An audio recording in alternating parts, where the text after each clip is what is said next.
Hello. We'll get started in a few minutes. It's good to see you.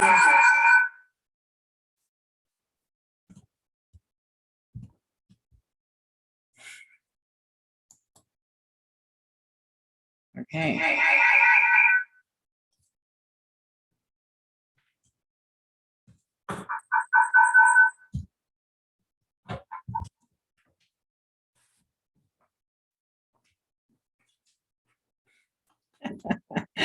Okay.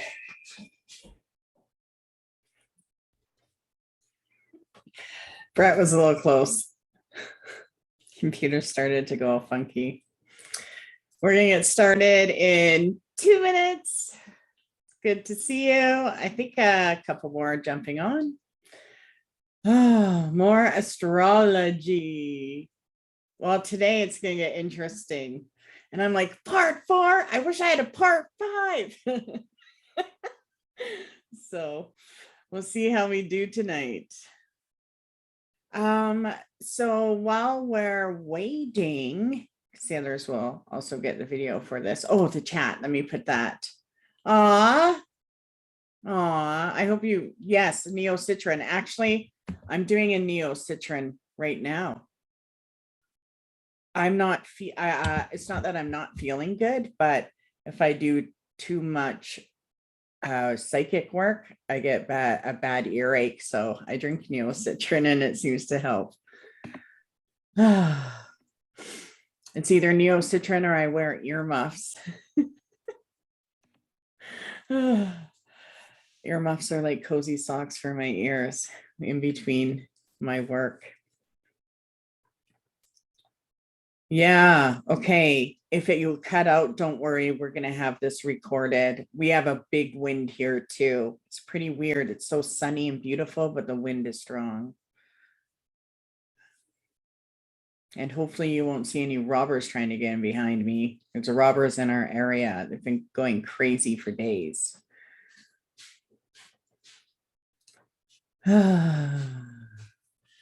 Okay, so what was I saying? Okay, let's see. I was saying, let me get my Facebook up. Or my inbox. So I can see what I sent you. Okay. Pardon me. Okay, so I sent you the astrology part 3 and part 4. So have fun working on those. And at the very end, I did put a spot where you can do an astrology forecast for someone. So you can do your own, or you can also do someone else's. Okay. The other thing that you're going to see is an ephemeris. And the ephemeris I sent you is the PDF from 2000 to 2050. So when you want to take a look at what energies are in play any day, that's the book you want to look at. So I'm going to go over how to read the ephemeris first, and then we're going to get into some more astrology. Wow, we're such a good-looking bunch. Okay. Let's go to how to read the ephemeris. So when you take a look at that sheet that I gave you, you can go into any date. So if someone was born in 1950, you can look up their day and you're going to see all of the planets there. Okay, so I'm just going to go to our date. So you can create anybody's report from these charts. And that's how astrologists do it. So, and the other thing is when this is what everyone does reports off of. What the hell? I'm going the wrong way. and it goes up to 2030. So you can make predictions. My 10-year prediction for January 1st, 2032 is, and you can do a forecast on it. How cool is that? Just off of this odd looking table that I'm having difficulties finding our day. Okay, so I am going to explain it, and you might have it up, and if you don't, that's okay. You can look at it when you re-listen to this video, if you re-listen, and I know most of you re-listen, so that's awesome. So let's talk about how to read it. So when we are working with the ephemeris represents the definition of the characterized planets. So this table is information for us to determine the astrological objects that are given through a time frame. And we can utilize this to track and pinpoint the development of planets and the goal that they can figure out where they are situated on a random day. Okay.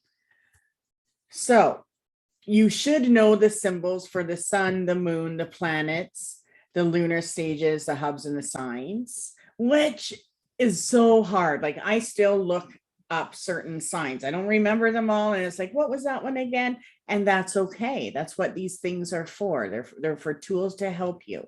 So don't try to remember everything, but use this ephemeris as your guidebook.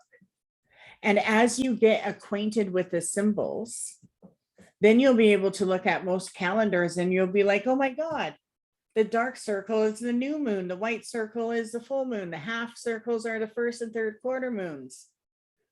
Right? And where the third quarter is white on the left side, because they show the waning, the waxing, the full, and the new. But we want to focus on the zodiac signs in the ephemeris. And at the top section of the chart, you will see a symbol representing a zodiac sign. And this gives a hint about the position of the planet.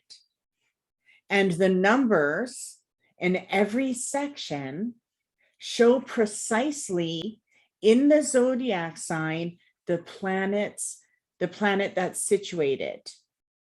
So when you take a look at, I gotta look at it.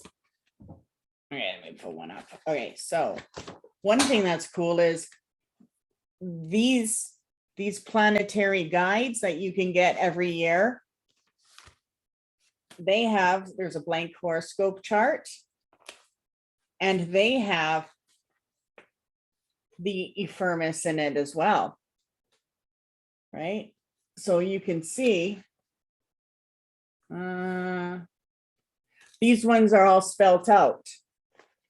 But the one I gave you, all of the symbols are up there. Okay. So let me just look at what I'm talking about.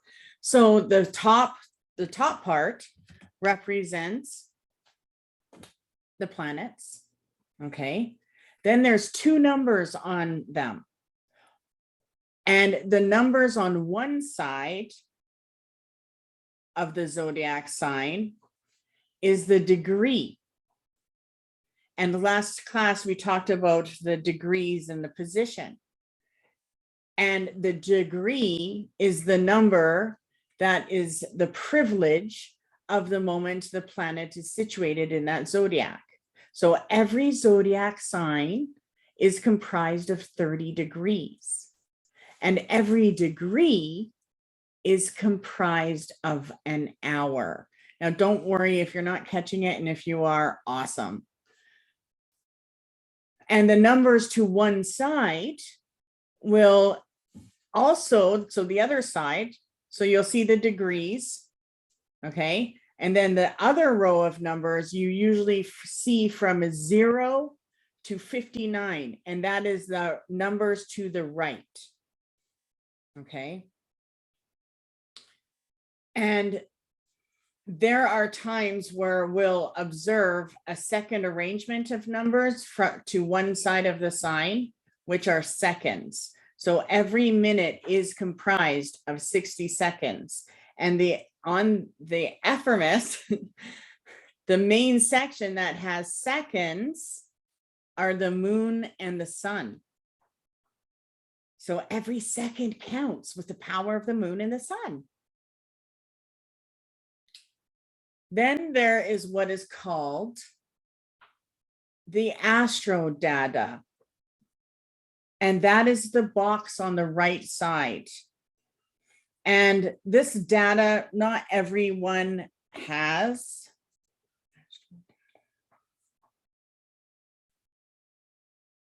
So you'll see there'll be like, what are they? Letters. There'll be letters on the side of the rows, okay? And the astrodata, and not all affirmises have this, but it records that helpful information. So it represents those comets that we talked about, the Chiron, the Pallas, the moon's north node, those type of things, okay? And then the only other thing you'll see is R's and D's. So let me see if there's an R and a D on these ones. I know the one I gave you has the R and D. Okay, this one does. So on here, I don't even know if you'll be able to see this, but on this chart here, there's a D there. Where's my thumb? Or that's not a thumb. Shit, pardon me. Okay. Here we go. See, there's a D on that line. So D and R, D represents direct and R represents retrograde, right? So direct means that they are flowing in the right forward movement, and then retrograde moving in reverse, right? And that is in connection to us. Okay, so I want to go into more of, and we went into the moon, of course, okay? So I want to go into more on the planets, okay? So when you are taking a look at your chart for each day, it has every hour. So let's go into the planetary hours, okay? So the planetary hours, we are going from first hour to 24. So 24 hours, okay, in a day. And the first hour is the sun. So when you take a look at your sheet, you'll see, okay, where am I? I don't even know what this is. October. I gotta get something that makes sense. So let me go into our month. June. Okay, there we go. Sorry. So we are at June 10th, Friday. So it'll say June 10th, Friday, and then it has the sun. So for us, the first hour of the sun is giving a speech. Okay, so that is when we can communicate and put together what it is that we need to do and to speak. Okay, the second hour represents the planet Venus, and that represents gaining and receiving love of the gods. So I'm talking about when these hours came about, okay? So Venus represented gaining love of the gods. The third hour was Mercury, and that was for addressing the gods or the universe. I'm going to go into more of the planets. The fourth hour is the moon, and the fourth hour is when we were meant to encounter a god or goddess or the universe, an encounter with them. The fifth hour was Saturn, and they used the fifth hour to prevent an encounter with the universe or something. On the sixth hour is Jupiter, and this represented they would prepare to appear before the day or the god. Okay, so the sixth hour was preparing to prepare. The seventh hour represents Mars, and on the seventh hour, the ancient ones believed to do nothing. 7 o'clock to 8 o'clock, do nothing. The eighth hour of the sun was for anything we wanted to discuss or ask for from the universe. And that was the sun's power. So when we have the first hour and the eighth hour is sun power. But the first hour was giving a speech and communicating and thinking about all the things that you wanted. Eighth hour was for anything that we wanted to talk about. The ninth hour is Venus, anything regarding love. The 10th hour is for writing, and that was Mercury. So Mercury is good for writing or journaling. 11th hour is the moon, again, communication. So preparing your speech. And that was, who do you need to talk to? What do you need to talk to them about? Any business negotiations. Then at the 12th hour, Saturn rules. They believed do nothing. So 7th hour and 7 o'clock and 12 o'clock, they did nothing. On the 13th hour, so 1 in the afternoon, is Jupiter. And that time was for helping friends or being of assistance. The 14th hour, Mars, was for preventing a speech or preventing a problem. The 15th hour is the sun, and that was for sending dreams up to the universe. So the 15th hour, so we're talking, what is the 15th hour? Is that 3 o'clock?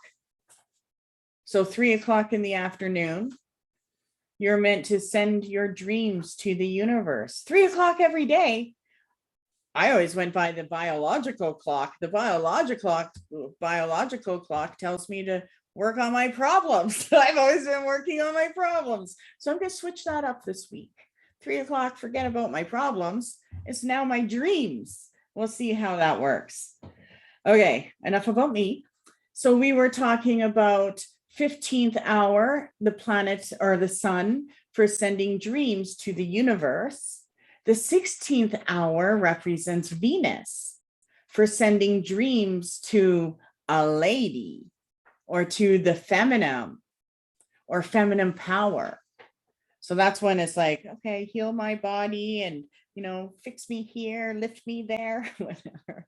The 17th hour is Mercury, and that represents doing nothing. So we have 3 hours in the day where we shouldn't be doing anything. I wish, right? Everyone's shaking their heads.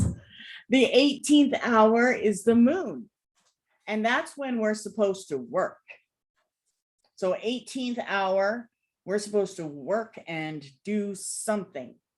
The 19th hour is ruled by Saturn, and that is do nothing. So you get an hour of doing nothing, then an hour of work, then another hour of doing nothing. Now we're at the 20th hour, which is Jupiter. And that was the time where magic or talismans were made.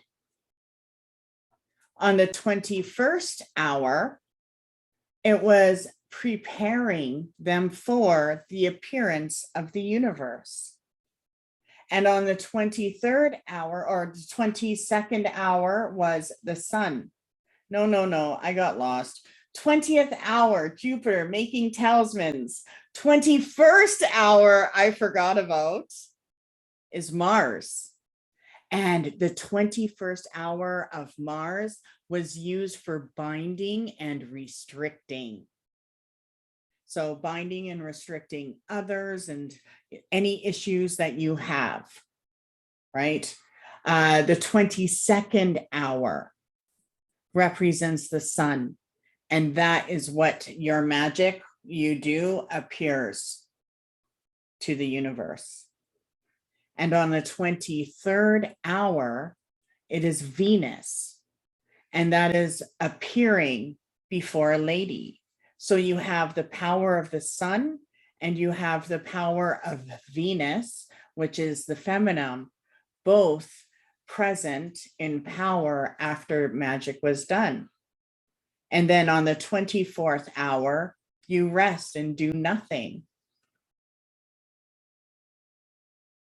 Pretty crazy. That's like the planetary hours. Okay, and I want to get into it. And now that, okay, so put what I just told you, that would be Sunday planetary hours, right? So then after we go from the 24th hour of Mercury, rest, do nothing, then you go into the first hour again. But not every day is the same planetary hours, so they'll change. Okay, so Sunday's hours will be different than Tuesdays, and that's why we use these books. Okay, so let me get a little bit more into it because that's a little taste of it, but let's go into the planets so that you can understand the magic behind each one when you're looking at the chart. Okay, so let's see. How can we implement? Why do we use astrology? So that we can implement them into our life, right? It's like using the influences that most people are unaware of. And that's what I love about it, because it's like, why not jump into an easier flow? And, you know, most people think that when they're doing their spell work or they're focusing on their life, that if they're doing it, it's like it's all them. They're all by themselves. Honey, anytime you're doing magic or anytime you're doing any type of focused intent on desire and anything that has to do with your purpose, there is so much power around us. So why not tap into it? And, you know, I gave you this copy of the ephemeris, but if you wanted a copy before 1950s, I can definitely get you that, because some of us have parents that were born before that 1950s, and you might want to do grandparents, parents reports. So let me know. But what I wanted to say is the Navy, the Army, they use this. They actually have an army, what? Yeah, ephemeris. So Army actually has one that they use so that they know when the planets are in power. And, you know, it is true that when you're aware of it, you'll be more aware of some of the things that happen, like for me in the electrical stuff. But you can also tap into it for the benefits, for sure. So the wheel of the stars go forward with 7 wheels of 7 planets. That's all of destiny. And they are Saturn, Jupiter, Mars, the sun, Venus, Mercury, and the moon. And the influence of the planets surround us all the time. In the names of the days of the week, every day is named after a planet. In the myths from around the world, we see lots of examples of symbolism and importance that was placed on the influences of the planets of everyday life. But when you take a look at working with the planets, we are able to not just look at the stars, but we're able to set our sights beyond the horizon of the boundary. And this was known to be Orphic mysteries in ancient Greece. They believed that we are children of the earth and starry heavens. So they explored the mysteries associated with the planets. And that actually helped us reach up to the heavens while we were keeping our feet firmly rooted on the ground, creating and manifesting the life to our wholeness. And the ancients saw that the planets were extremely important to the lives of humankind. The planets represent the higher powers of the universe beyond Earth. They actually represent the powers that flow in the universal laws. And if some of you are in or took my mystic class, and you know about the universal laws.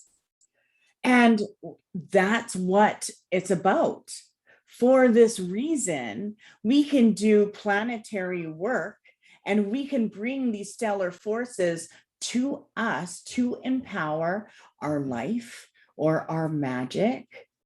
And that's actually where the principle of as above, so below comes from. And so I like to use planetary magic, or I like to use planetary influences in my magic. And I also like to create different amulets or talismans or even doodles that I carry around. And this field of planetary magic is ancient. It was practiced from ancient Greece all through the Middle Ages, all through the Renaissance, and is still practiced today. So obviously it works for some who tap into it. But what I want to talk about is how we can invoke those powers, those important powers and practices into the planetary magic and see how we can use them. So let's get into now what I will send you after this class. So I know this is the last one, but I do have some tables of influence that I want to give you so that you can use them when you are doing your astrological work. But there is a table of ritual intentions that I like to use. And this is a large component of planetary magic that involves working with spiritual creatures. Now, remember, the planets are all named, and the horoscope zodiacs are all named after spiritual creatures. And so the benefits of working with these different types of spiritual creatures, I'm going to call them creatures just to keep it real. The reasons and the benefit of working with these different types is considered to be techniques that are presented. And whether we're aware of it or not, these are planetary gods and higher powers. That's what these spirits are. So let's go into ritual of intentions. So whenever we are experiencing certain energies in our life or certain intentions that we want to delve into, there is a planet. And so the table that I will give you will help you determine your intention and what nature or planet you should use. And it will help you focus the energy. So for example, I'm just going to name a couple. So if you want to control anger or somebody else's anger, Mars. So what I would do is I like to put water. I'll use water, especially storm water if I can, and I'll put it in a jar. And I think about the anger, whether it's my own or somebody else that needs to chill out.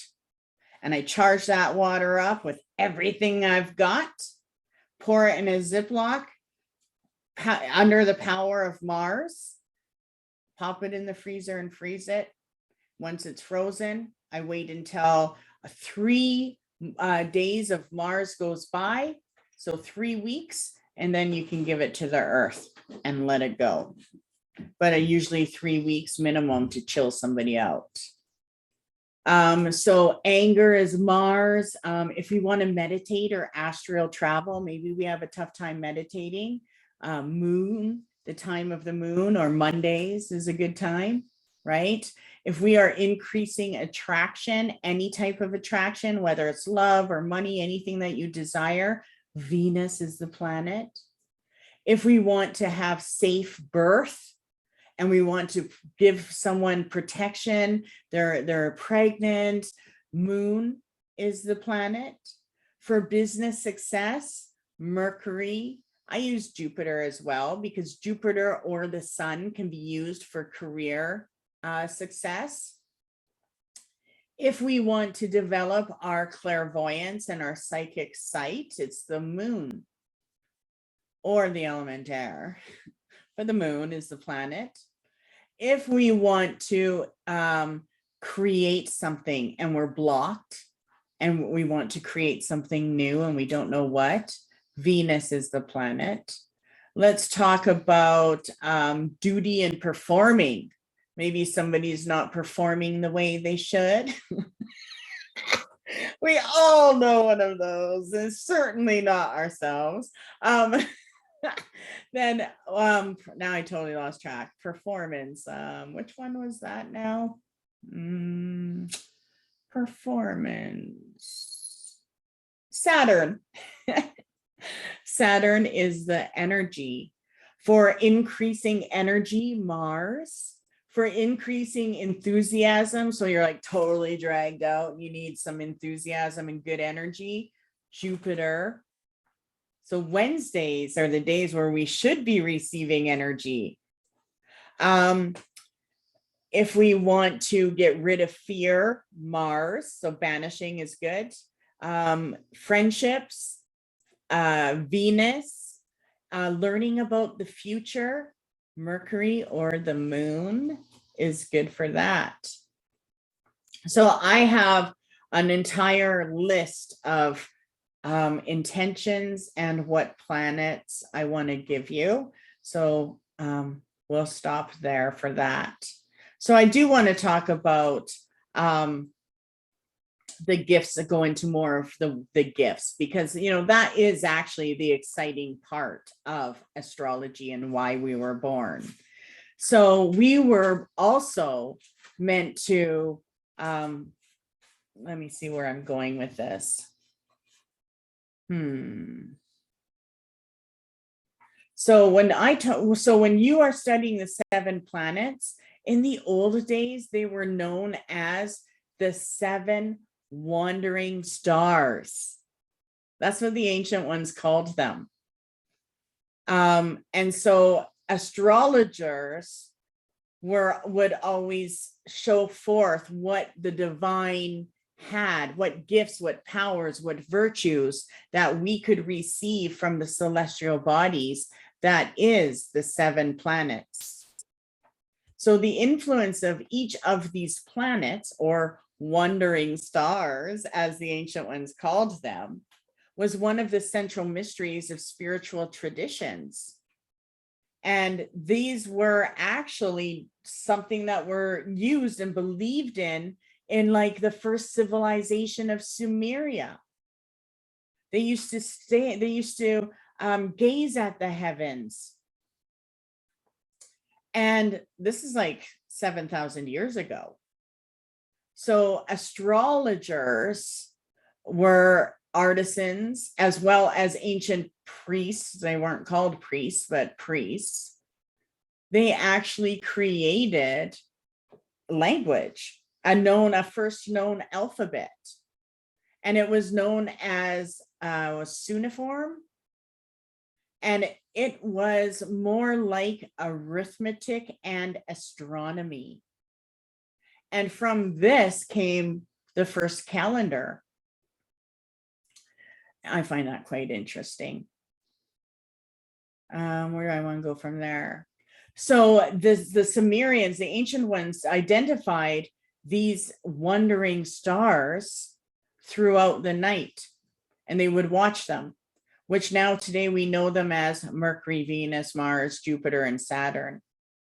And of course, the sun and the moon. So let's go into the Greek a little bit. So now that you know a little bit about the 7 wandering stars, the Greeks believed that they were deathless powers. That's what the ancient Greeks called them, because they still illuminated the darkness with their wisdom and inspiration for mankind. And they've done that for thousands of years in the past before them. Like the ancient Greeks believed that there was ancient ones before them. How cool is that? Just that. So throughout time and space, the planets always had influence. And people would work with them so that they could align themselves more effectively to the powers of change that surrounded us all through our lives every single day.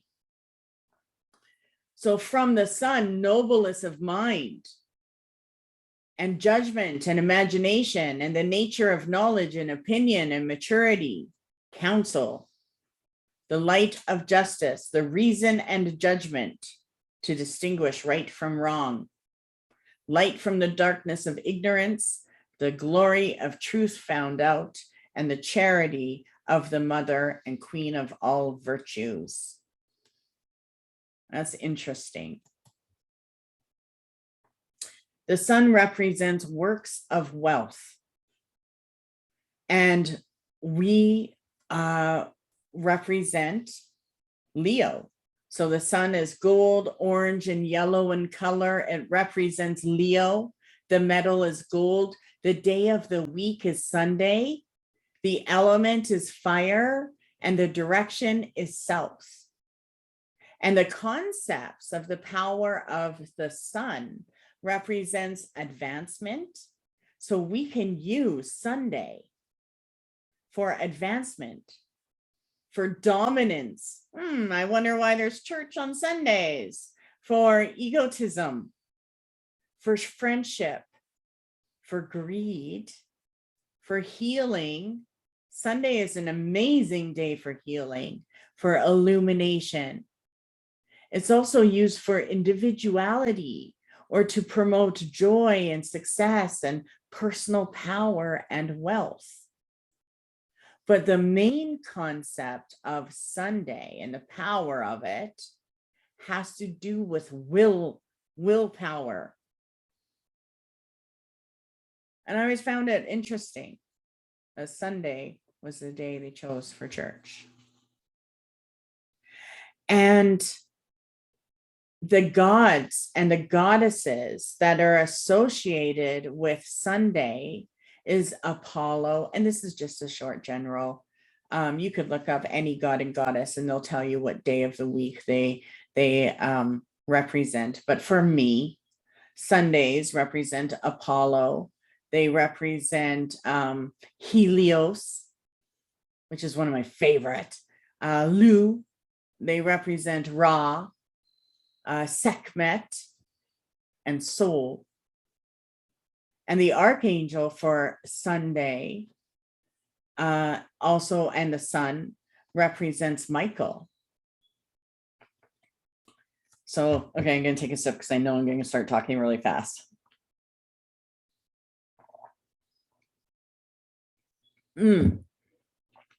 Okay.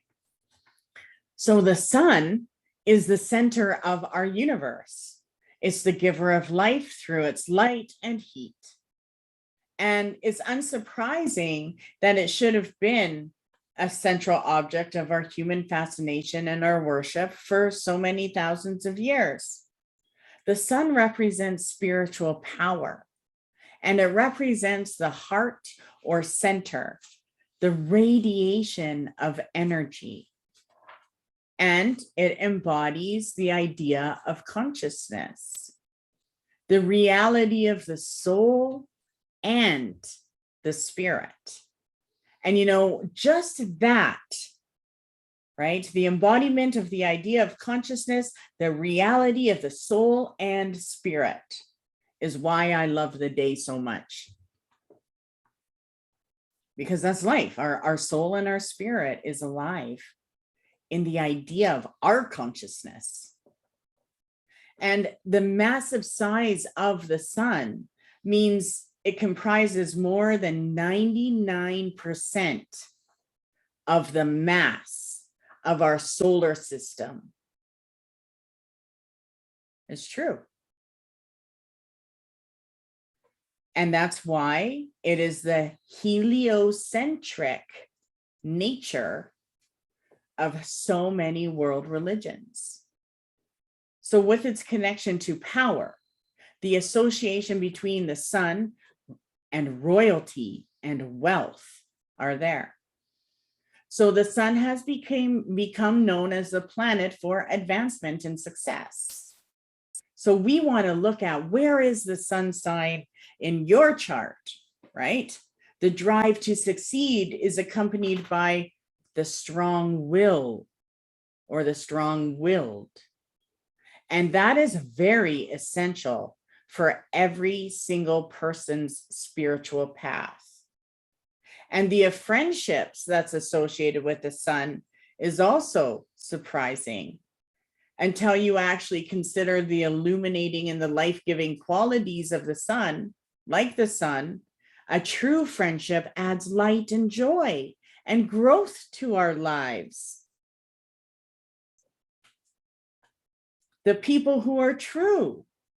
So sun itself helps us feel more positive and joyous. If you're not feeling positive, you're not getting enough sun. And that's what the ancient ones would tell you to do. That's what the medicine man would tell you to do.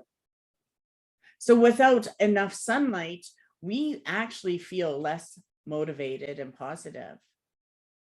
And that actually manifests in people as SAD, SAD, seasonal affectiveness disorder.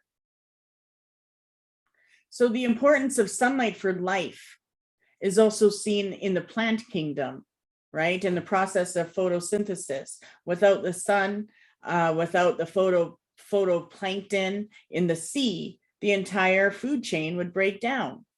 So the sun is truly the giver of life of Earth, or one of them, one of the life forces. And of course, everything with a positive side tends to have a negative side as well. So too much light can be harmful, as well as, the things in balance that's needed.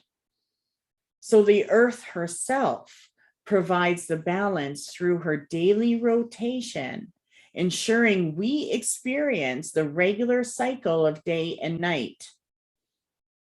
In most of the world, I know it's like daytime and up in the North Pole. Ugh, I can't handle that. And negative solar qualities include negative ambition, boastfulness, pride, right? These can all be overcome by working with the positive solar qualities, by striving for balance in our actions so that we're not overcome by harshness of too much light. Let's go into Mercury. So if you have anything you want to chat, or if you think anything is boring or comfortable or whatever, let me know. I have to keep checking that. Okay, let's go into Mercury. So Mercury we can use because Mercury works the mind. Okay, good. I'm glad you're loving it. Want to make sure you weren't sleeping. So from Mercury, piercing faith and belief, clearing reasoning, and bringing in interpretation and pronouncing and gravity of speech and acuteness of will. So Mercury, the mind, represents the color orange and light blue. And it rules Gemini and Virgo.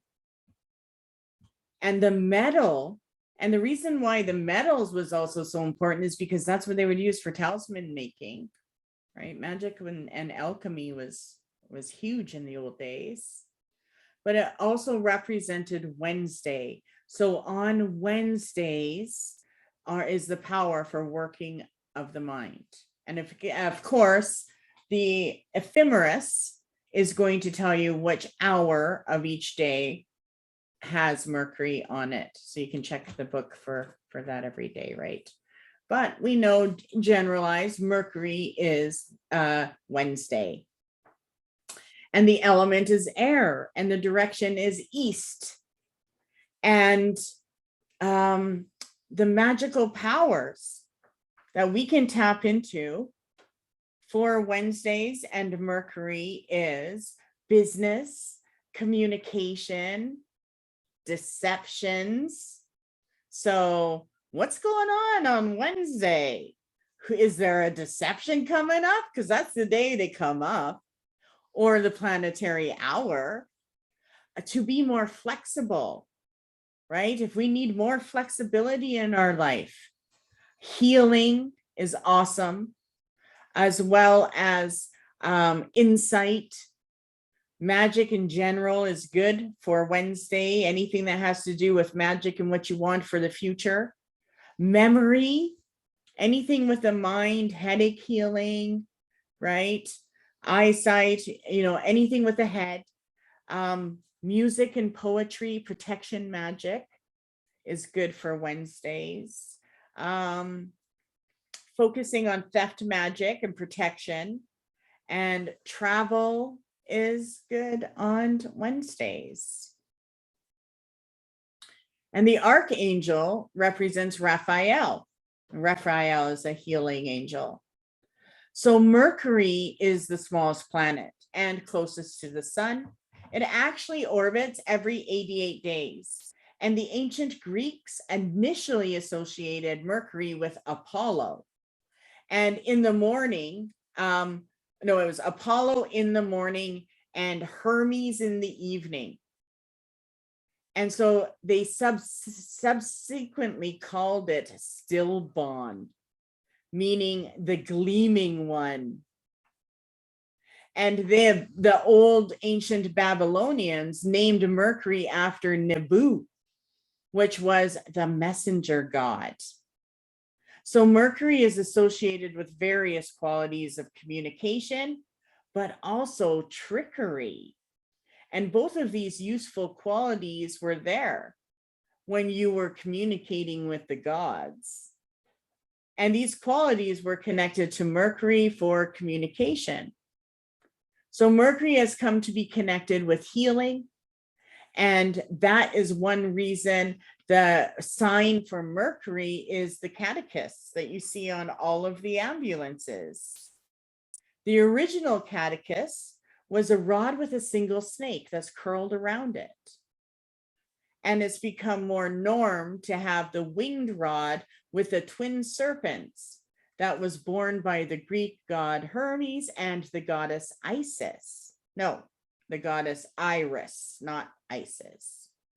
And this was actually adopted in the medical profession, the catechist. And the snakes represent our kundalini and the electromagnetic energy that flows to our energy points. So Mercury represents skill and knowledge and science and healing, and the power of the mind and the ideas. And so when we actually experience ideas that flow to us on Wednesday, most of those ideas were known to be communicated from the gods. And this would represent whatever came to the mind on Wednesday, and the ideas were expressed through words and were seen to be as part of the magical process and realization that they needed. How interesting is that? I mean, I want to live back then. This stuff's too boring. And so the association of the mind has to do with important skills. The skills, the art, the practice of magic, or the skills that they wanted to learn and promote for their life. So Mercury is known as the psychopomp. Okay. Psychopomp, psychopomp, which was the guide between the worlds. And this role expresses the fluid quality of Mercury, the ability to adapt to one's environment and be at home in any surrounding and circumstance. It also brings another quality of Mercury, and that is of protection when traveling. But the negative Mercury traits are deceit, they're gossip, they're lying, treachery. All of these qualities are associated with communication, and all can also be overcome with the positive traits of Mercury. So remember, each planet has a positive and a negative, right? Let's go into Venus. So Venus represents our femininity and the work of beauty. So from Venus is love, the motion of desire, the order of beauty, of sweetness.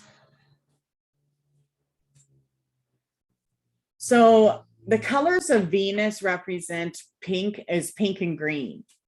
And Venus is ruled by Taurus and Libra. And the metal is copper. And the day of the week is Friday. And the element is earth.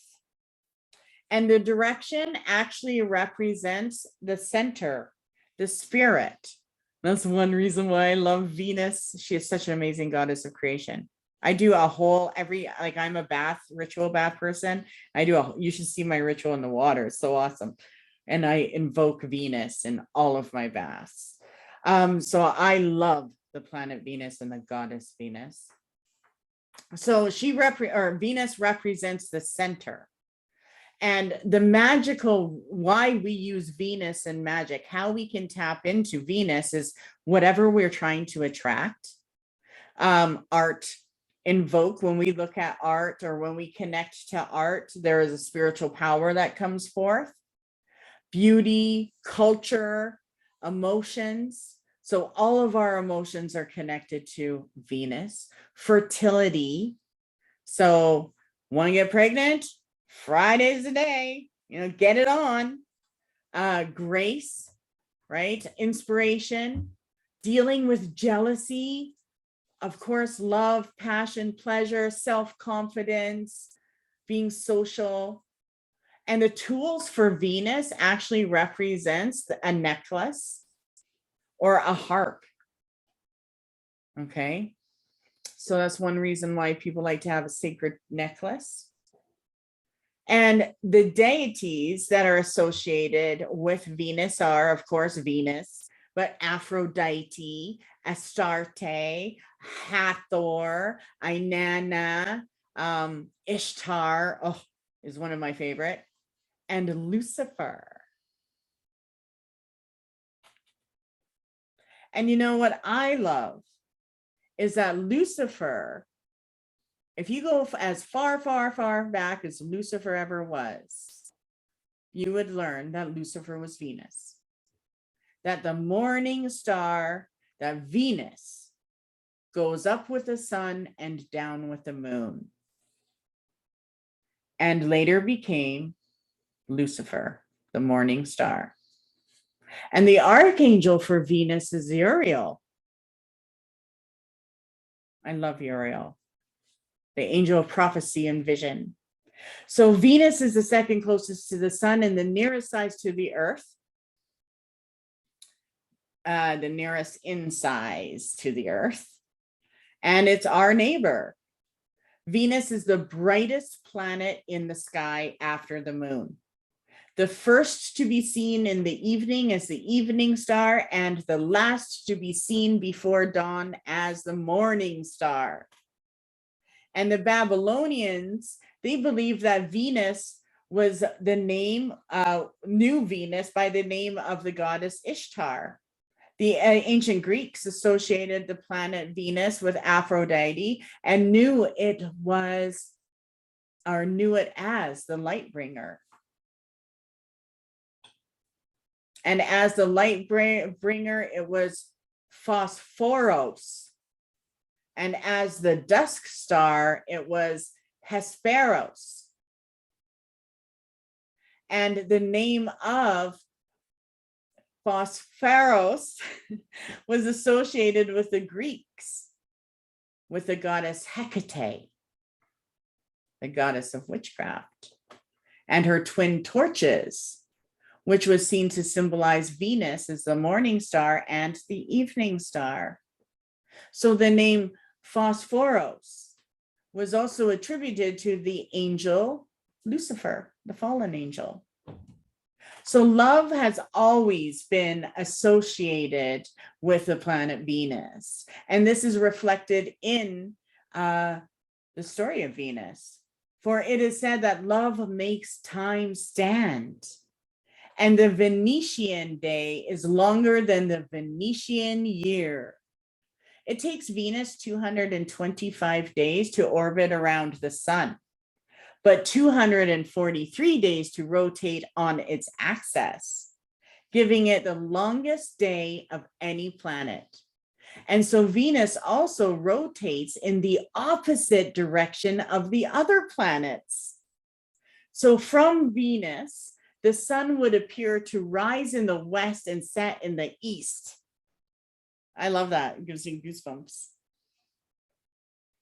So love has inspired much of this great art and history, from literature to paintings to sculptures to jewelry. And for this reason, Venus is known as to inspire the arts and creativity. Venus is loved, or Venus love is expressed in different ways. And it's also associated and reflected in Venetian qualities that have to do with creativity, pleasure, sensuality, desires, and sexuality. And this is particularly seen in the ancient Greek language, because they had different words for different types of love. So there was agape. So AGAPE with a little thing. I know I've got French on here, so I could probably say it perfectly.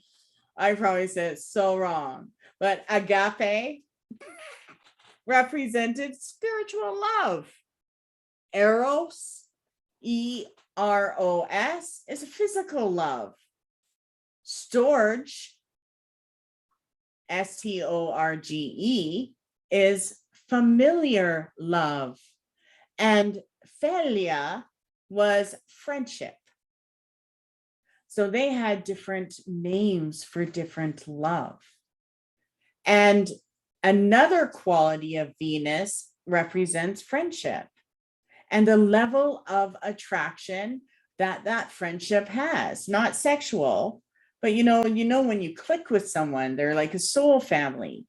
Same with relationships and communication that's required in relationships and family. So Friday's a good day to actually have a family meeting. The negative qualities of Venus are associated with attraction and love and sexuality, but in a jealous way, right? Where it's like too much, smothering. And these qualities can also be overcome by working with Venus in a positive way. Okay, so the medicine is working with the planet in a positive way if the negative aspects are there. Let's talk about the moon. So the moon, the works of mystery. I love it, the hidden stuff. Okay, so from the moon, the power to generate and grow, increasing and decreasing. So the moon represents the colors silver and white and rules Cancer. Its metal is silver, and the day of the week is Monday, Moon Day. The element is water. And that's one reason why moon water is so awesome. And the direction of it is actually truly not west, but it's northwest. So northwest is the direction of the moon. So when we work with the moon magic in astrology and tap into it, we can do astral work. That means that we can actually tap in and influence different consciousnesses that we want to. We can pick and choose which consciousness we want to work with. We can also use it for birth, right? Creation, pregnancy. We can use it to invoke our psychic sight, to start a new cycle, to end a cycle. We can use it for divination and for dream magic, or to communicate to the spirit world through our dreams. So on Monday nights, I want to meet you, my spirit guide. Do it until you meet them. We can do glamour magic. We can do illusion magic. We can increase things and decrease things. We can shapeshift, right? We can do any type of spell we want. We can tap into the powers and laws of spirituality and influence magic with the tides. We can also transform and call in transformation. And we can do unconscious magic. The tools that represent the moon are the bow and arrow, which you'll see Diana, the huntress, the moon goddess, has her bow and arrow. The magic mirror, perfumes, and sandals, and a crystal ball. And the gods or the goddesses that are associated with the moon: Artemis, there is Diana, Hecate, Isis, Luna, Selene, there's Sin and Thoth. And the archangel is Gabriel, not Gabriel, Gabriel. And Gabriel is known as the angel of strength and family. So the moon is the 5th largest planet to our sister planetary satellite in our solar system. And though it is much larger in comparison to the Earth than any other moons to any other planets, the moon orbits the Earth every 27.3 days, taking 29.5 days to rotate on its own axis. Along with the sun, the moon is the most visible object in the sky and the most obviously significant, because the moon has played a role in religions and magics since the beginning of time. The changing face of the moon was the basis of early calendars, providing a way to measure the passing of time in cycles. And the moon pulls the tides of the oceans. So us here, we have the highest tides in the world. We also have the most powerful moon magic in the world. It's amazing. So the moon pulls the tides of the ocean. And through this action, it intimately connects us, it's connected with water. And as the human body is mostly water, it is easy to see why so many people feel influenced by the moon.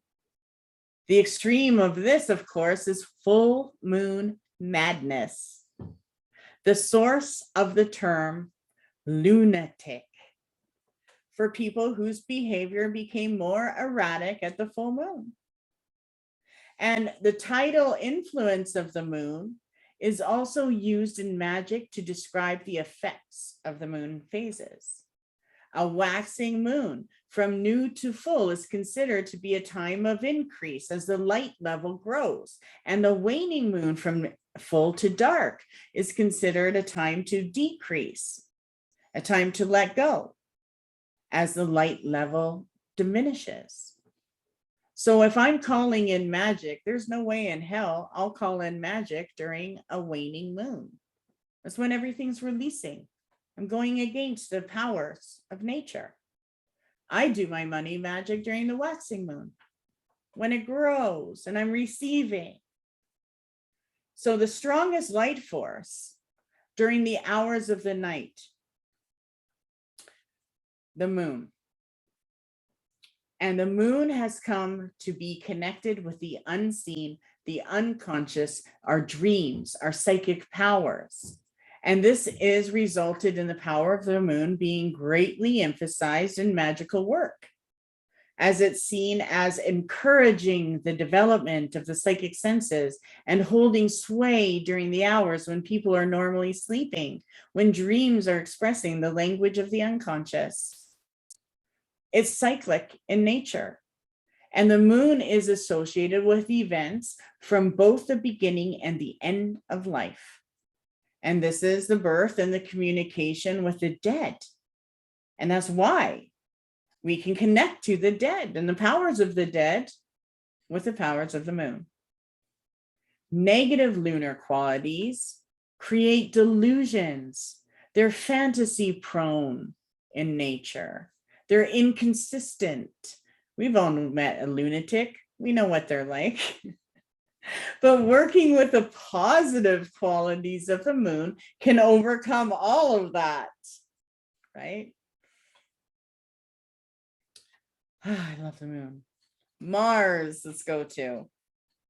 So Mars represents works of power. So from Mars, we can create constant courage and fortitude. And we can create truth. The power of practice of acting.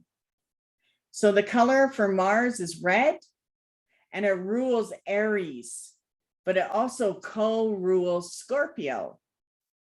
And the metal for Mars is iron and brass. And the day of the week for Mars is Tuesday. The element for Mars is fire. And the direction is southwest. So when we want to tap into the planetary magic of Mars, we use Mars for anger, for conflicts, for breaking blocks. If we need to break fears or create courage, we can also do ego magic. Some of us need ego magic, okay? We can also do magic for energy, for passion, for sex drive, for strength, for vigor, like just energy level in general.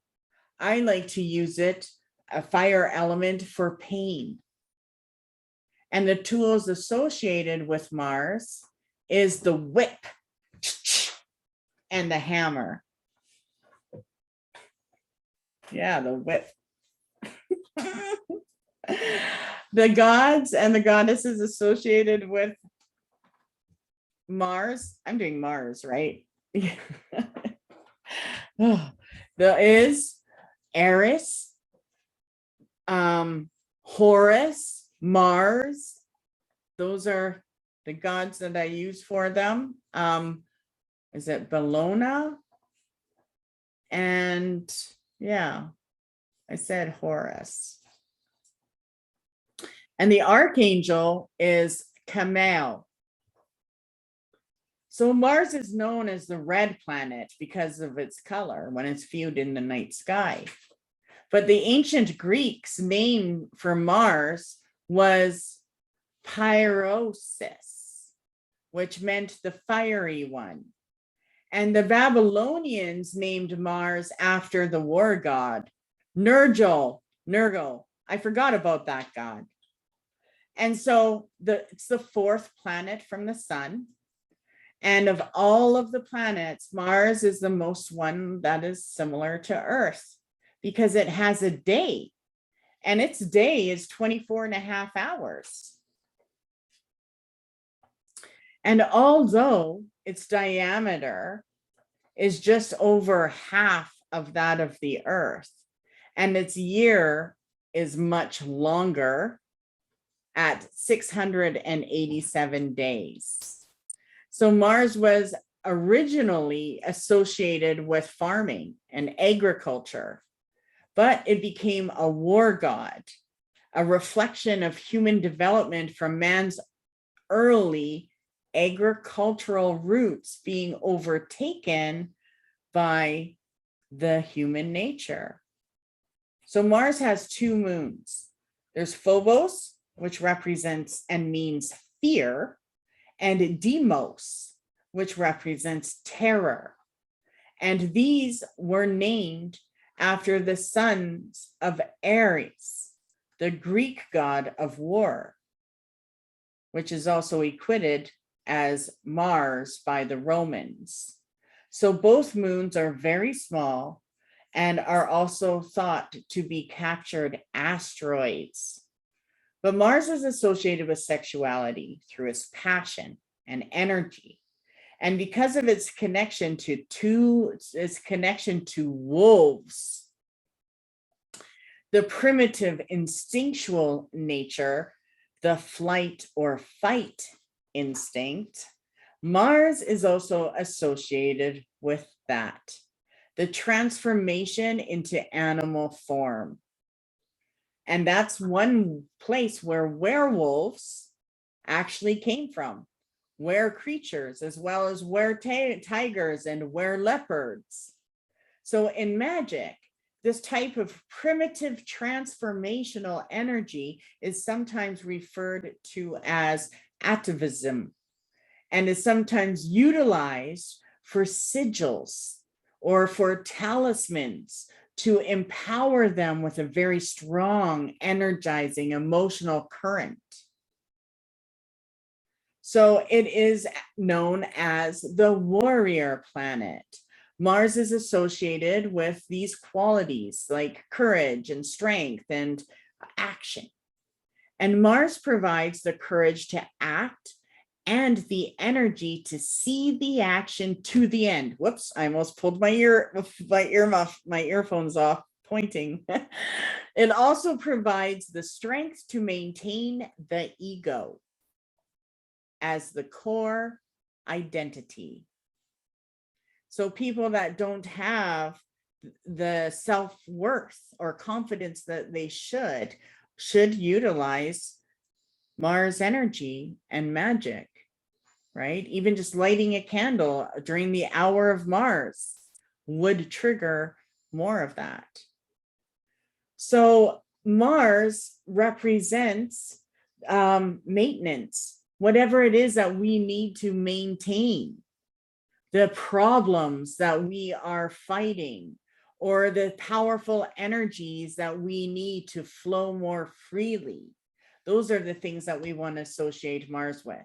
And the energies of Mars is for constructive things, turn things constructive. It's not working. Or we can end things and put a destruction on it. So that is one reason why the metal iron was used to make like tools to heal and swords to kill, right? And it was also seen on how we use our anger. So when we act up in anger, it's the Mars energy that's coming forward. So anger can be focused and used as a transformational quality, not being directed at any person, but instead used to motivate, or it can be allowed to take the easy route of aggression and weaken us by making us act in a negative manner. Mars in its negative state brings abusiveness, arrogance, bullying, destructiveness, egotism, profanity, self-centeredness, stubborn, violence. So these conditions can also be healed with the positive Mars qualities, and the positive Mars qualities will remove the negative from nature. Pretty interesting, hey? So Jupiter we're at, expansion. Jupiter is all about expansion. And from Jupiter, we can use this unspoken power, right? So the color of Jupiter is blue and purple. It rules Sagittarius and Pisces. The metal is tin. The day of the week is Thursday. The element is air and water, and the direction is southeast. So when we want to tap into the powers of Jupiter, it's all about ascension. And it's all about authority. It's about our physical body health. Okay. And it has to do with devotion, enthusiasm, expansion, fortune.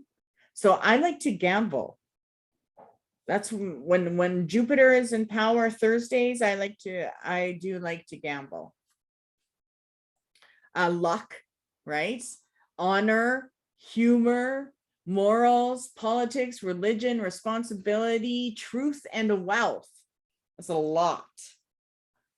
And the tools that are used is the wand or the scepter.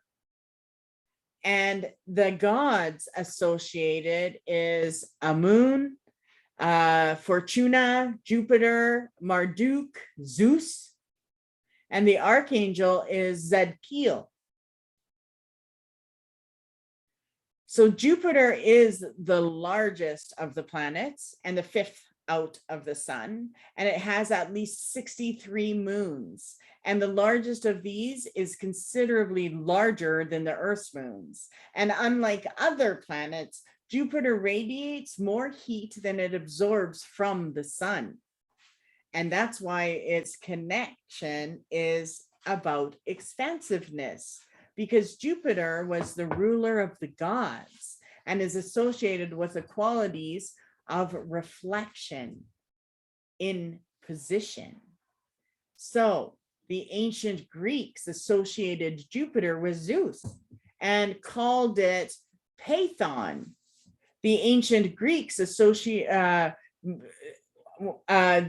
ancient Greeks meant, okay, Pantheon means to the ancient Greeks, the bright one. The bright one. So we can actually use the word Python, which just means the right one. And in the Middle Ages, Jupiter was known as great benefic, being seen as the most positive of the planets. And it's associated with establishment with religion, the power structure. It's connected to rulership and the consequence of politics. So Jupiter is concerned with the ethics and behavior of the individual and how they're expressing themselves in society. So the strength of Jupiter in a person can be seen through the level of their morals they demonstrate in their behavior. Because its association with both ethics and rulership, Jupiter is associated with law. Law is the domain of the ruler. And the scepter is symbolizing the ability to dispense power through others without needing to act personally. However, with law comes danger of abuse to those in power. And the old adage of one law for the rich and another for the poor comes in. So the word jovial comes from Jove, another name of Jupiter. Humor and enthusiasm are both positive Jupiter qualities. And Jupiter is associated with expansion, and for this reason is connected to success in business and other ventures, particularly when you need to gain the upper hand. So whenever we need like more, Jupiter is what we want. It's also associated with physical health, right? So the idea of having a strong, healthy body to pursue our goals in life, both materially and physically and spiritually and emotionally without hindrance, is what we can call. And with this ambition, we can express the individual spirituality. And that's what is actually reflected through our influence as a person. Devotional work is associated with Jupiter. Devotion entails the expansion of a relationship with the divine, leading to spiritual expansion and success in your walking path. Truth is the goal of all spiritual seekers and is also the foundation of ethics and morals, making it one of the most important Jupiter concepts. So the more spiritual you get, the worse of a liar you become. I mean, it's true. I think so. Like if I can't lie, if I try to lie, I have the biggest smile. Like I cannot lie. It's impossible. That's what I do. Does that mean I can lie? I don't know. I'm confusing myself now. Let's just move on. So the negative qualities of Jupiter would represent prejudiceness, hypocrisy, recklessness, self-indulgence, just like craziness and anger. But when we're working with the positive qualities of Jupiter, we can neutralize these energies. And, you know, I'm talking about that because we might catch ourselves with these negative qualities once in a while, and we can change it with the positive. But if someone is in our household with these, we can also use that energy and the planetary hour or the day to neutralize the tendencies that we're experiencing and we don't like. So this energy is for ourselves, and that we can work magically with however we want. So Jupiter is great to neutralize, and it can actually neutralize permanently, get rid of things. So if we need to get rid of trauma or anything that's really difficult, the time to do the healing, the time to do the energy healing or the talisman to wear or the candle to light is during the time of Jupiter, and it will help neutralize. And all of these can go. And when we neutralize them, it frees energy for new spiritual growth to come in. So anything that we neutralize with the power of Jupiter, we will receive positive from it. So Saturn represents works of form. So from Saturn, we can contemplate, we can understand, we can create speculation and stability and create resolution. So for me, when it comes to Saturn, resolution is like awesome. So the color for Saturn is black or brown. So we can use the candles, we can wear the clothes, we can carry the stone. It rules Capricorn and also co-rules Aquarius. And the metal for Saturn is lead. And the day of the week is Saturday. And the element is earth. And the direction is north. So Saturn influences in magic would be agriculture, which also represents in our modern days our way of making money, as well as our duty, the things that we need to balance. So our equilibrium, the things that we're forming in life, legal matters, limitations, patience, restriction. So if we want to create a restriction or break a restriction, self-discipline, any type of teaching or wisdom. So it's a great day to learn, as well as figuring out and readjusting time. So our schedules, okay?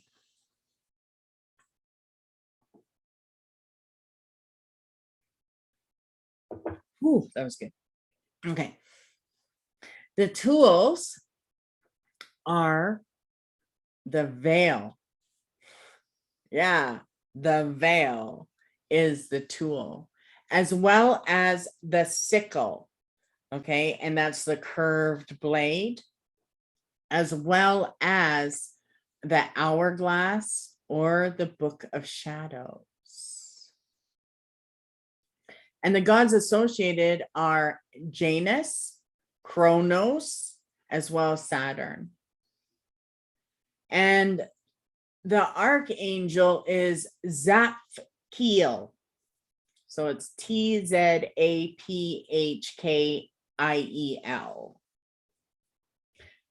So Saturn is the second largest of the planets, and it's the sixth out from the sun.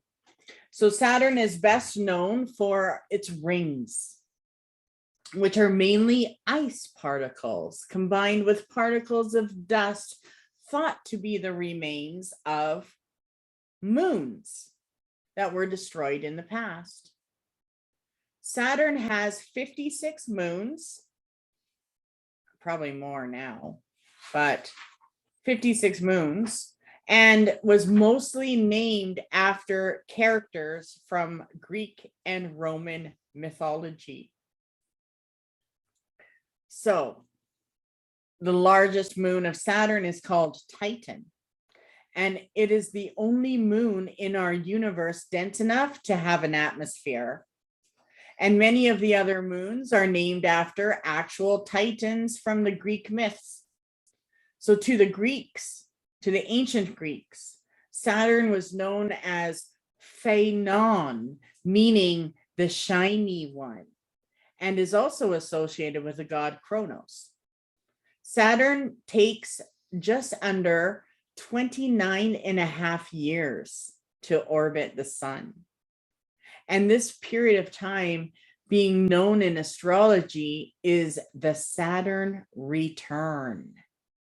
And the Saturn return is when the planet returns to the same place in the heavens as it was when you were born. So every 29 and a half years from the day you were born. And that is said to bring major life changes.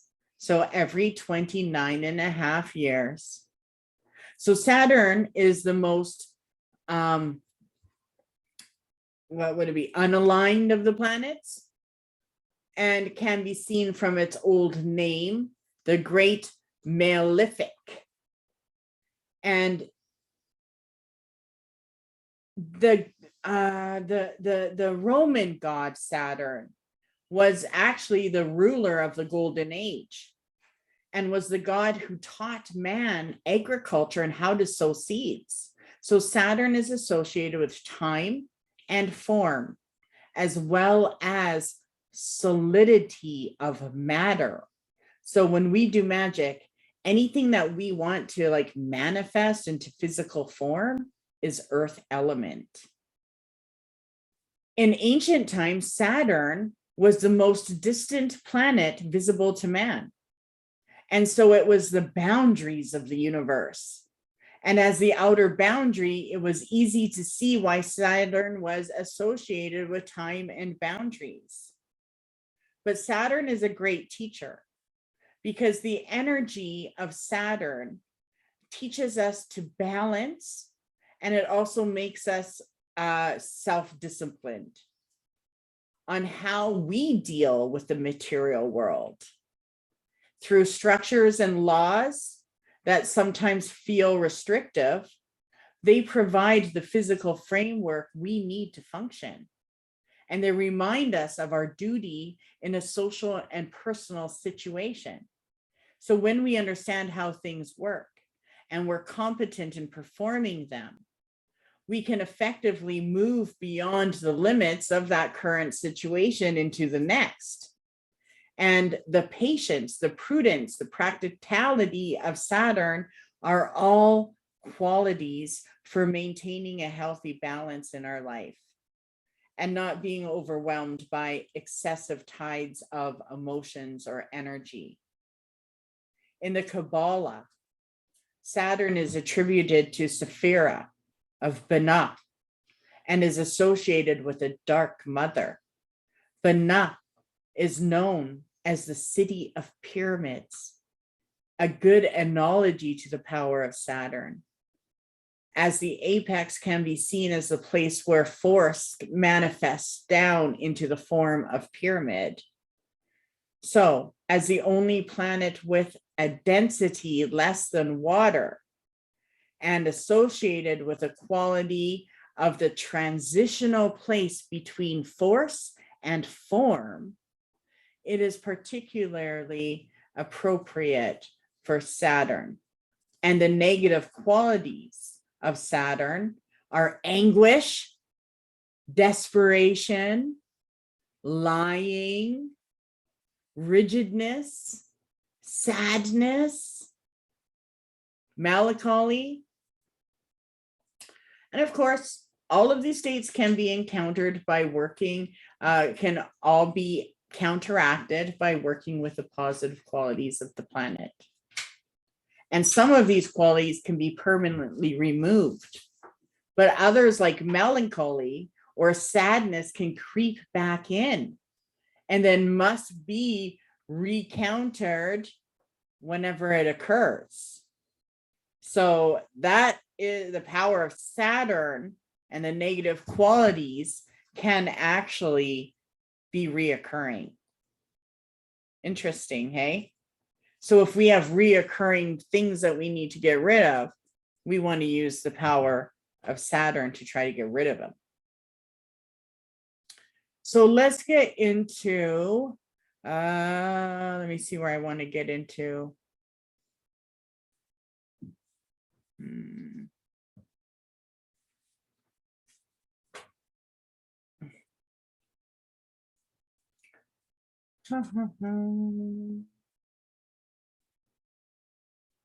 Trying to find where I want to go from here. Wow, I got through those pretty quick. I'm happy. I was like, what? Okay.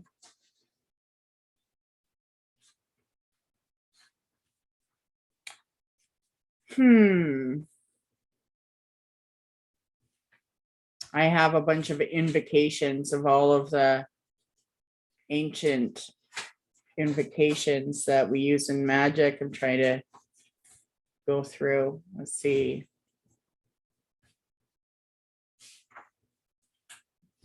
Where do I want to go? Oh, now I'm going through all my journeying. Okay. Because you can do meditations with each one too, which I'd love to get on audio, Brett. Am I allowed to do that in class? Put you to work on witness. Okay.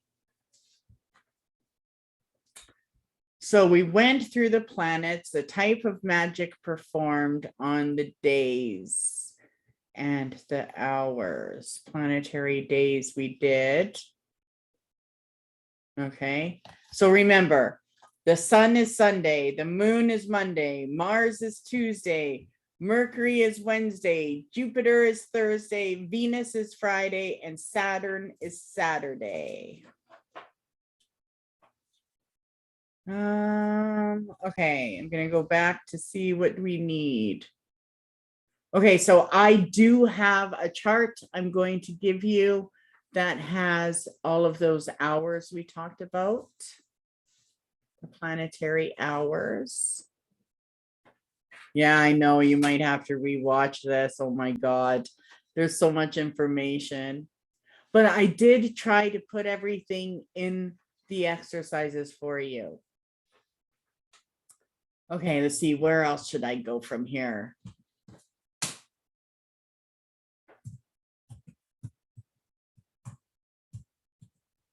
Wow. So you can even, when I'm further into it, when you go into like astrology magic, you can go into invoking and evoking different spirits. I have some ancient Greek ones that are pretty cool. Spirit rulership. We did. Let's see. What is this? Could I teach? Okay, do you want to know some of the spirit? I'll give you the spirit names. Let's do that. Okay. So this type of thing is not supposed to be like just put out there for anybody. Okay, because the spirit names that I'm giving you are known as ancient Olympic spirits. Okay, so I know it's not a magic class, it's astrology class, but I know a lot of you are and have done magic classes. So let's do this. So planet, ready. So let's start with the sun. So the actual spirit name of the sun is Och. OCH.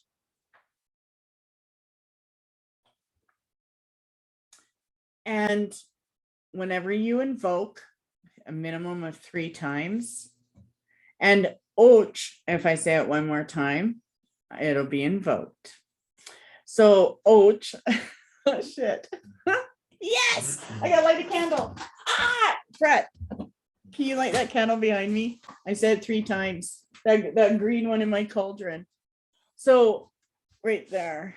So Och is called for treasure and wealth spells. Thank you. Ooh, nice big flame. And then it dies back down. Okay. So Och is called for treasure and wealth spells, and said to give gold and precious stones and a purse springing with gold. So this spirit bestows wisdom and raises the dignity of a person so that they are honored and esteemed for improving qualities of leadership and social position. And his familiars are said to be excellent teachers of the perfect medicines. So for healers, we will also call Och on Sunday. He is also said to be the spirit to call upon to prolong our life.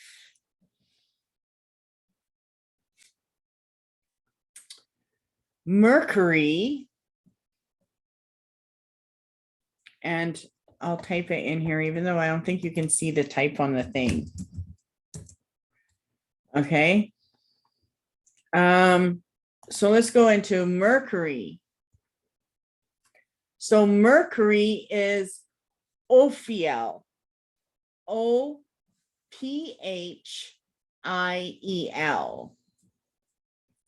And Ophiel teaches everything, all subjects, anything you want to know.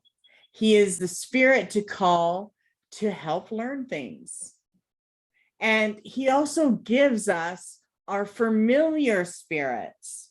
So Mercury, Ophiel, is the one that will help us meet our animal spirit guides or our totems or our spirit guides. So he is said to be able to make Mercury transform into the Philosopher's Stone. Have you heard about the Philosopher's Stone? Well, Mercury or Ophiel is the one that was the one that created it. How interesting is that? I have a Philosopher's Crystal. I'm going to manifest Ophiel, my next channeling, and see how that works. Never thought of that. Okay, so Venus. So the spirit for Venus, it's Friday, isn't it? I'm going to take a sip. So Venus and Friday.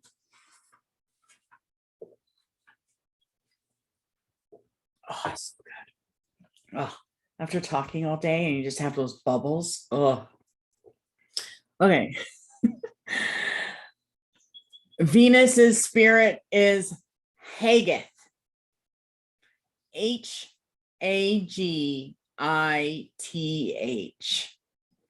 Hagith.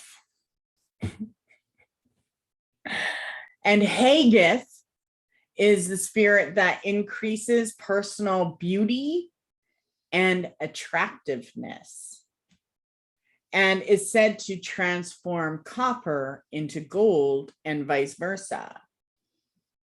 And Hagith actually also brings us faithful, familiar spirits and can bring us more guides or guidance. So anything that we need in our life to make us more attractful, whether that's our own personal beauty or the things that we desire to own. So the way we want to present ourselves to the world. Hagith. Okay, so the moon, the spirit of the moon is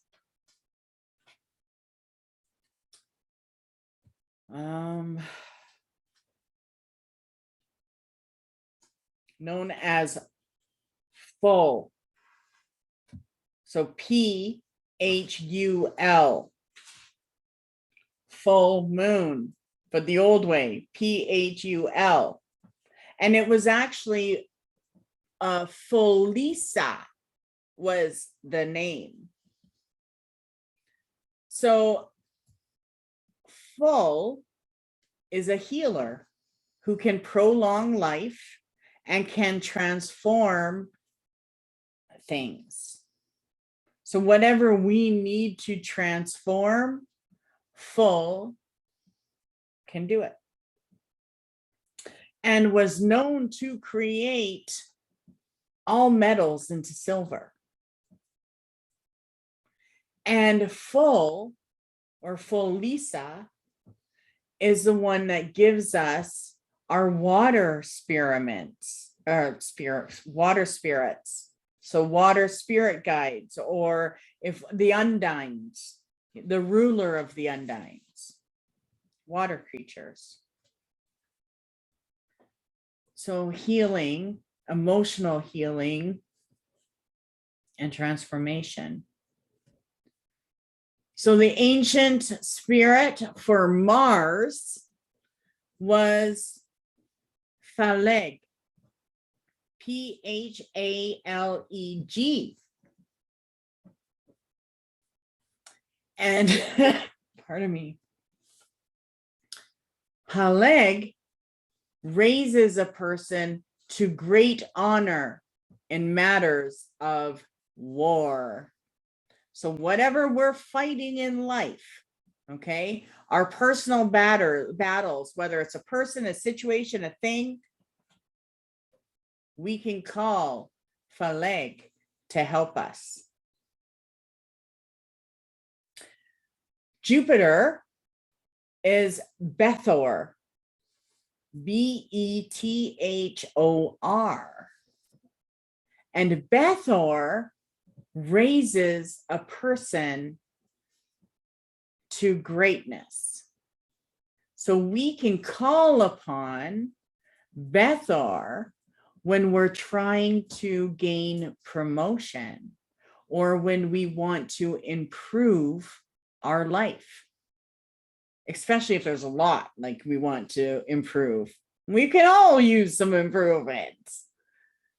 So Bethor also reveals treasures.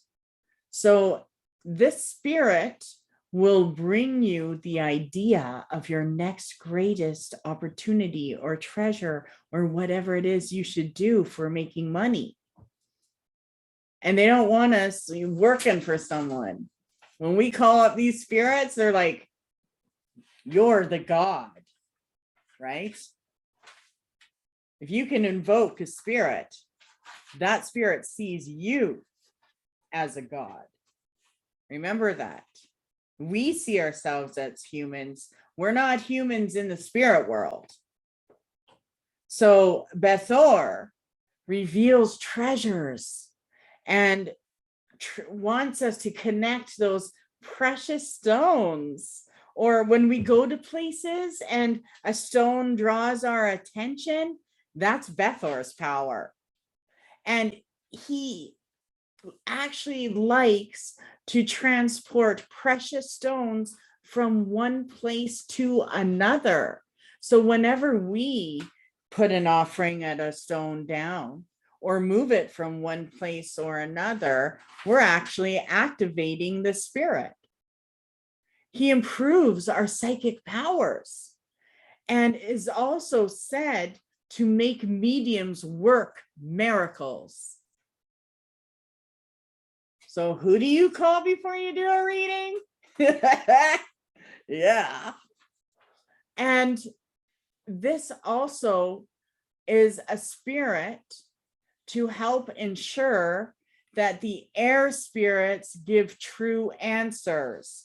Do you know a lot of times when we're receiving answers and we're doing divination, the spirits we're connecting to are not always a loved one or your higher self. They could just be whatever's in the room.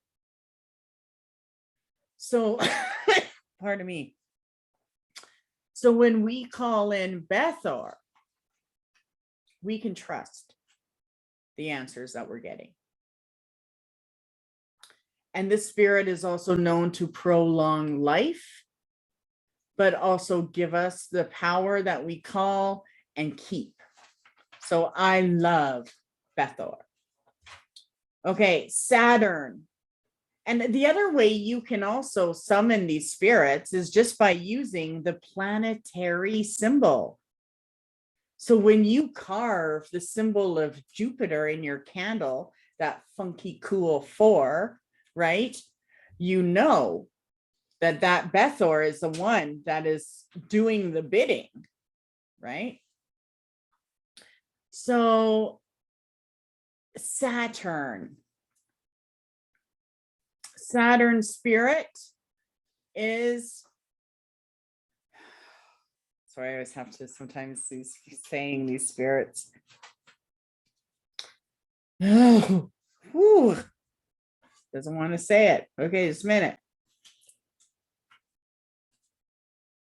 Aratron. Aratron.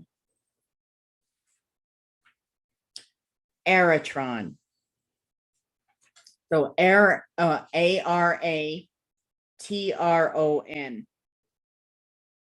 I know, that is cool. Hey. So Aratron. Ooh.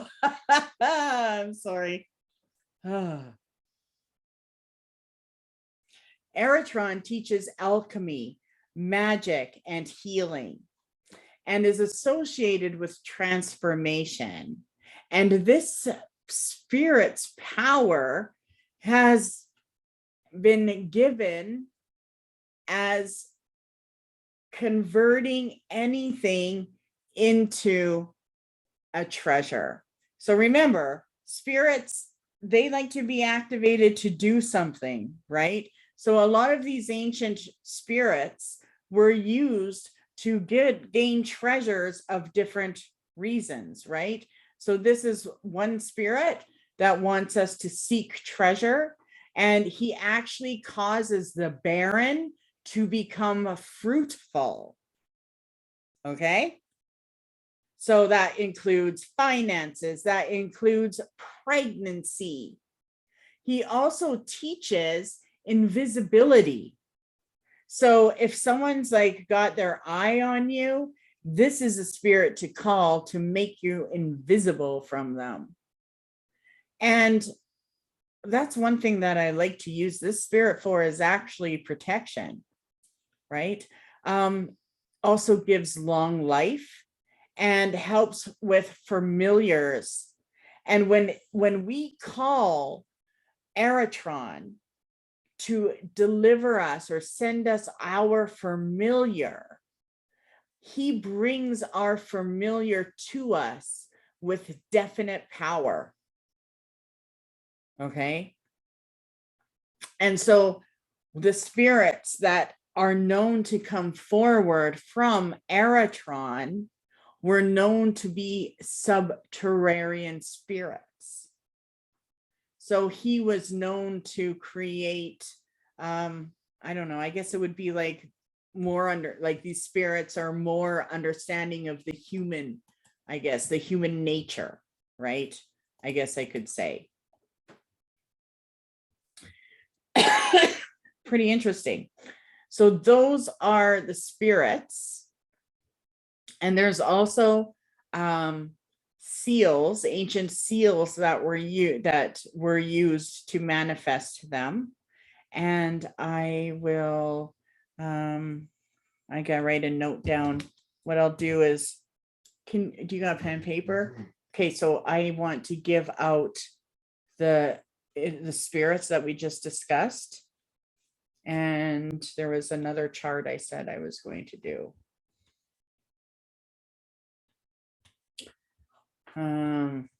I'll figure it out.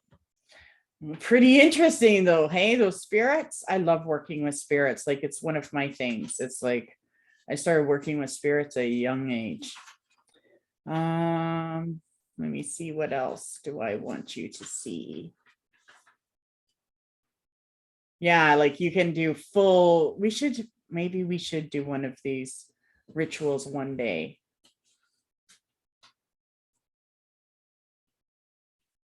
Okay, let's see.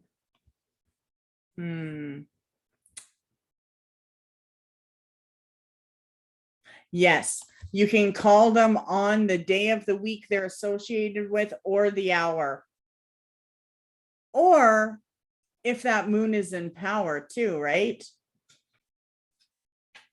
If that planet is so anytime that moon comes into play, you can use them.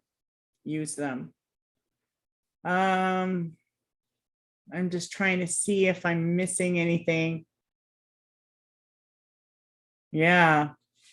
Like there's even there's more about each spiritual creature of the planets too, right? Because there's the archangel, then there's the orders of the virtues, and then there's the fourth heaven and the spirits connected to the fourth heaven, and then there's the divine name, and then there's also other spirits of each one, and then there's the planetary spirit, then there's the planetary intelligence, which is also another spirit, and then there's the demon.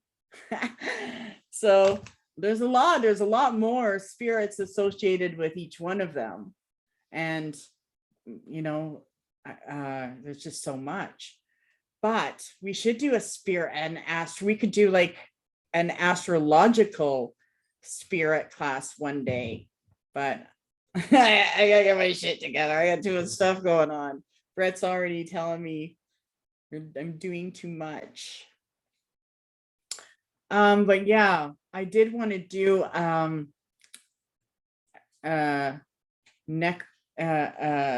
spirit class, so maybe I will entail those ones. Okay, let me see, what else are we gonna miss here? I want to make sure I have everything. I know. I always light a candle. Like I don't even know how many candles I light a day. I got them all over. And if I read something I don't like, I light.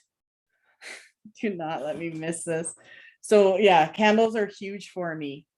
Okay, wait, let's see if there's anything. I'm going to check my book of shadows on anything that would also help with that. I want to make sure I've got all the planetary stuff.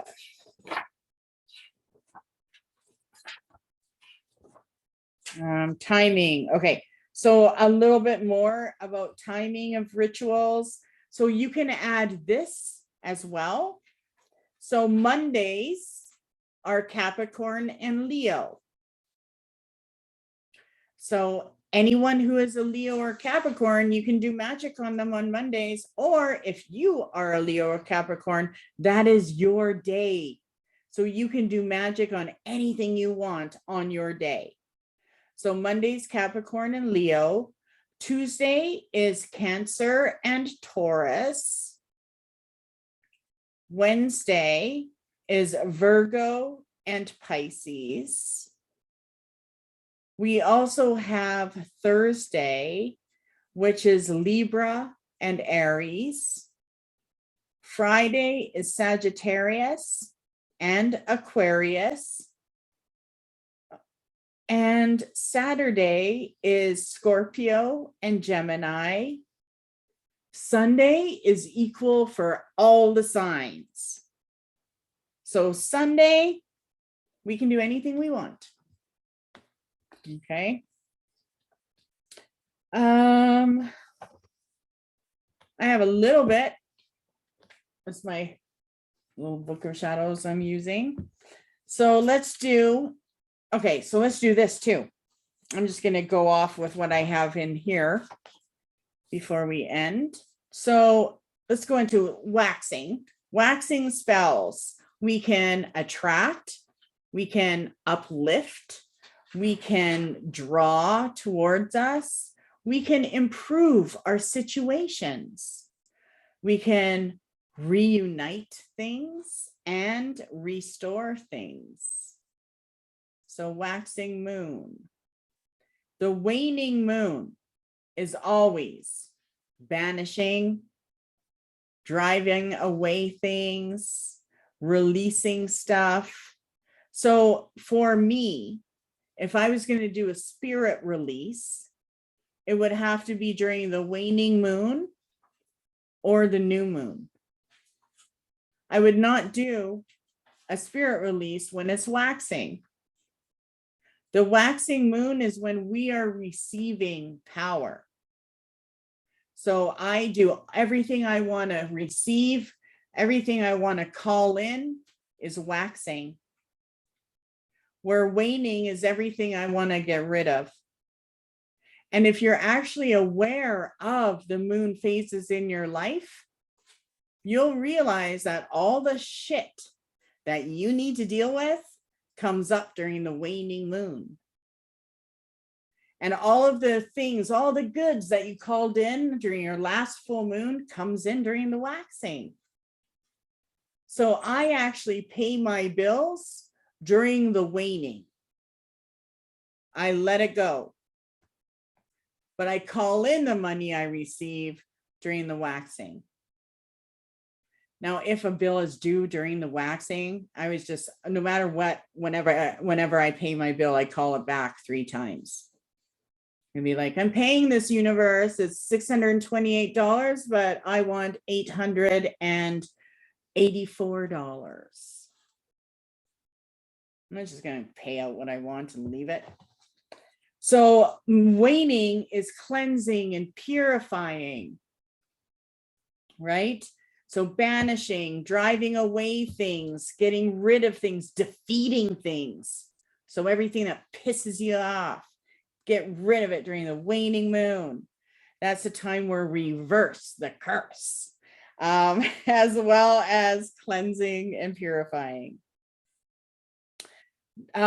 Sundays, and of course, full moon is full of power. New moon is healing and energizing. A lot of times we don't like to do magic during the new moon because people that practice black magic, new moons are their full moons. Okay, so all of the negative magic practitioners, they do their magic during new moon. All of the good magic, all the good witches, we do our magic on the full moon. Okay. On the new moon, we'll set our intentions, but we focus on healing power. Because as the negative people are doing their magic worldwide, we are invoking healing power for this planet. So a little bit of a spiritual warfare there in the occult world. Okay, so Sundays. I know I talked a little bit about them, but I opened my little thing here, so I'm sharing. These are little notes that I use for myself every day in my book. So Sunday is for acquiring popularity, riches, to free oneself of our prisons, personal prisons, for dealing with the government, for anything official or people of authority, or to repress others. I use Sunday for spiritual enlightenment and to dissolve hostile feelings, to make friends or gain hope. So, okay. On Mondays are good for travel, safety and travel, protection in all areas of life, to bring rain, to acquire things, to receive answers in dreams, and matters with children. And if you ever need to reconcile or reconciliation with someone, Monday is the day. Tuesday, the day of Mars, right? To acquire riches and courage, to overthrow enemies, for self-preservation, and to ensure our survival, as well as to obtain honors. So if you ever want to get picked for something, maybe you're like applying for something, send it on a Tuesday. Wednesdays, Mercury, remember. So Wednesdays for seeing the future, for all matters that concern the mind and intellect. So anything that's going on with your mind, if it's like repeating itself, Wednesday's a good day to get the solution. To influence the written word. So writing out what you want to burn or call in, Wednesday's the best. To open closed doors. So when things feel like you've hit a barrier, if my head knocks on a wall, I'll open that door, and I do it on Wednesday. And to acquire knowledge and understanding. So if you don't understand someone or something, Wednesday's a good day to pull some cards on it and get your answers, as well as any past tests. So any type of tests that we need to pass, or if we need to get rid of issues or we're fighting with someone, Wednesday's a day to do the magic for the perfect outcome. And for divination. Thursdays, the day of Jupiter, is when I like to gain peace of mind. So Thursday's my peace day. It's also the day where I seek to expand on the things I'm interested in. I also like to buy or sell real estate on Thursdays. So if you're putting in an offer or you're listing a place, make sure it's on a Thursday. If I want to acquire money, so gamble or outside influences of money, Thursday. Where are you drawn to go? If you're at some kind of little market this summer and it's a Thursday and this little booth says 50-50 and it's 178,000, buy a ticket. Okay. So Thursdays, we can acquire money. It's also a day for health and generosity, as well as friendship connection. So for friends, Sundays and Thursdays are great, as well as Fridays. So Friday is Venus. I like to use Venus and Fridays for new friendships, beauty, love, creativity. So good ideas come on Fridays, as well as kindness, being more joyful, sex. So Friday's a good night to get it on. And travel. I think I said travel. Saturdays, the day of Saturn, success in business. So it's always good to light a money candle on Saturdays. I light my money candles every day I'm open. If you want to impose your will on others, are kids not behaving? Do Saturday magic on those kids. Light up a candle when you know they're asleep and talk to their spirit. We can also, Saturday is also with anything that has to do with business. So like our concerns with food, getting our groceries, communicating with the dead, I find is the most powerful on Saturdays. So that's my little personal things that I like to do on Saturdays. Okay, so with that, your workbook, you still have stuff to work on. Do I have a full list of candles I use for money example?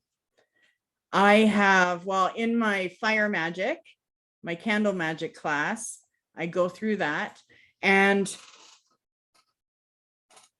I do have, where would I have that list? I have most of the colors I have on my website have the meanings of what we use the colors for too. Is that what you mean? Oh yeah, I have that. Let me see. Can you put a note on candle colors? Mm-hmm.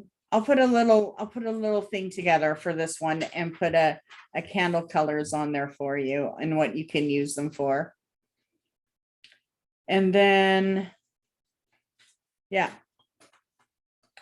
Awesome. Let's pull a card on what we're going to attract. So before we go, let me just check. Okay. What did I miss? You'll be like, oh no.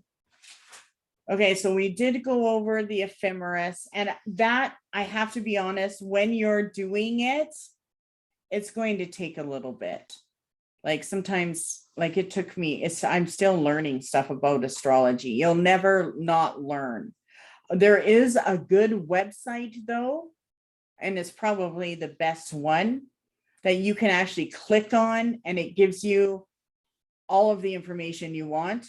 You don't have to look up the ephemeris and go that way. The tables that I gave you are for you to create a whole thing, right? But if you just want to be simple and you don't want to delve more into astrology, and now that you understand it and you want to learn, one of the best sites and one of the most popular is cafeastrology.com. And if you go to that website, they have, let me see, they have daily horoscope forecasts, as well as, let me see if I'm giving you something good here. Just a minute. What did I just give you? 2022 love horoscopes. Let me see if they have. Okay, so they should have the ephemeris. I'm sure they do. I'll check. Okay, perfect. So you can use that one and just get the reports. They have reports there that you can look up, so it's easy. And then, of course, they have their reports for sale. Now, the reports that you have, I do offer those. So you can also offer those if you want. right? And I'll put that together for you. So if you wanted to sell the reports, I let my Sacred Circle members, they sell astrology reports, and all they do is send me the info and I print it off, or I make it up and send it to you. You can definitely do that. And I have some people that do that in their store, and they just tell their customer, you get your report within 24 to 48 hours. And it is something that you can do if you want. I don't know if I like this website. I'm going to have to find a better one, I think. I'll do a research on which one's a good one. I just use my day timer, so I don't know if that's a good one. Find your fate and see if that one is. So some of these you can go right to and push the button and it tells you everything. I'll find a good one that's online that you can count on. I just want to look at it and see like what it says and make sure it fits, because you never know. Most of them are all the same, basically. You just want a good one you can count on. Okay, let's do our cards. So how will you do? And you can even look at your chart now and go through the planets and get more information as well. Let's see, astrological attraction, body, mind, and spirit. We're going to do body first. What do we get? Spiritual alignment puts my manifestation into motion. Spiritual alignment, when I saw that, I was like, planetary alignment. So that was body. Let's do mind. So our bodies are also connected to our spiritual alignment. Okay, body, here's mind. When I produce joy to a situation, I change the vibrational frequency of what's happening around me. Definitely.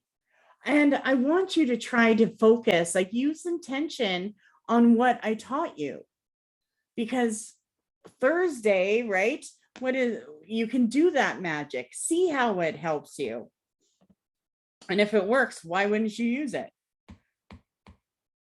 Okay, let's see. Spirit, body, mind, and spirit. We got, I accept that good things easily come to me. I am a super attractor. Well, now you know the gateway. I gave you some secrets to use. Use them to benefit yourself and the ones you love. Okay. So I have one last thing I'm going to send out to you that has to do with tonight.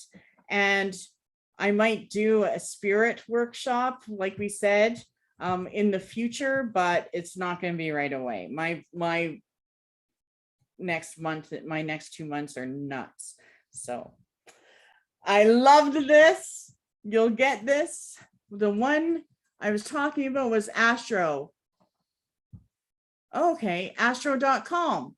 Yeah, I'm sure that was the one that I use, that I like. We'll have to check. Oh, you're very welcome. I'm glad you enjoyed it. So I'll send this out tomorrow, and blessings to you. I miss you already. Talk to you soon. Bye-bye.